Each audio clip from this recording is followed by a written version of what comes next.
గురువుకే శటకోపం పెట్టాడు శిష్యుడు. టీమిండియాలో నిలదొక్కుకోవడానికి సాయపడ్డ సౌరవ్ గంగూలీకి ధోని అదే జట్టులో చోటు లేకుండా చేశాడు. బెంగాల్ క్రికెట్ అసోసియేషన్ అధ్యక్షుడు ప్రసేన్ ముఖర్జీ అభిప్రాయం ప్రకారం దాదాకు జార్ఖండ్ డైనమైట్ సైంధవుడా తయారయ్యాడు. ఇండియన్ క్రికెట్లో బెంగాల్ టైగర్ గంగూలీకి ప్రత్యేకమైన స్థానం ఉంది. దాదాపు స్పెషల్ గుర్తింపుతో పాటు రాజకీయాల్లోలాగా సెపరేట్ కోటరీ కూడా ఉంది.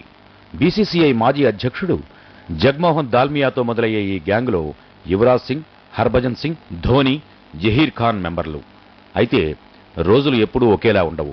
ప్రభావం తగ్గటంతో దాదా దాల్మియాకు హ్యాండ్ ఇచ్చాడు.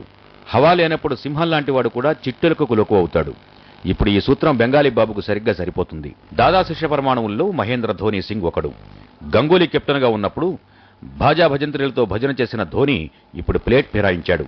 ఆస్ట్రేలియాలో జరిగే వన్డే సిరీస్కు ప్రిన్స్ ఆఫ్ కోల్కతాను ఎంపిక చేయకపోవడంతో క్రికెట్ అభిమానులు భగ్గుమన్నారు. గంగూలీ ఫ్యాన్స్ అయితే రోడ్ల మీదకు వచ్చి సెలెక్టర్లపై బండబూతులు తిట్టారు. సిద్ధు లాంటి మాజీ క్రికెటర్లు చీఫ్ సెలెక్టర్ వెంగ్ సర్కార్కు బుర్ర పనిచేయడం లేదని, వివక్ష పాటిస్తున్నాడని భగ్గుమన్నారు. అయితే బెంగాల్ టైగర్ విషయంలో అసలు విలన్ సెలెక్టర్లు కాదని తేలింది. టీంలో దాదా ఛాన్స్కు గండి కొట్టింది అతని ఒకప్పటి శిష్యుడు మహేంద్ర సింగ్ ధోని అనే వాదన బయటకు వచ్చింది. ఫీల్డింగ్, వికెట్ల మధ్య పరిగెట్టడంలో చురుగ్గా ఉండడనే సాకుతో గంగూలీని ప్రస్తుత వన్డే టీం కెప్టెన్ ధోని వద్దన్నాడట.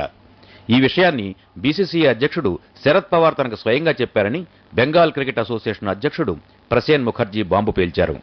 ఈ వార్త విని దాదా అభిమానులు కొతకొతలాడిపోతున్నారు. ఇక బెంగాల్ టైగర్ పరిస్థితి ఎలా ఉంటుందో అర్థం చేసుకోవచ్చు.